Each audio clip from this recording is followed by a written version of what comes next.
In this video, I am going to show you how to install Pikashow on your Android TV. First, make sure your Android TV is connected to the internet and powered on.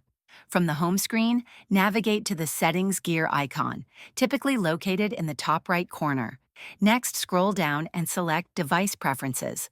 From there, go to Security and Restrictions. Ensure that the option for unknown sources is enabled for the app store you'll be using, such as Downloader or File Manager. This setting allows you to install apps not available in the Google Play Store. Now, return to the home screen and search for the Downloader app in the Google Play Store. If you haven't installed it yet, download it to your Android TV. The Downloader app will help you download the Pikashow APK.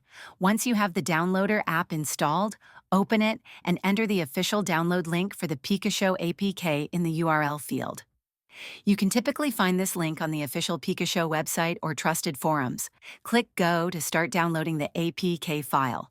After the download is complete, you'll see the installation prompt. Click Install to begin installing Pikashow on your Android TV. Once the installation is finished, you can choose to delete the APK file to free up space. Finally, return to the home screen, and you should find Pikashow in your apps list. Launch the app, and you can start enjoying a wide range of movies and shows. If this video helped you, please like and subscribe to the channel.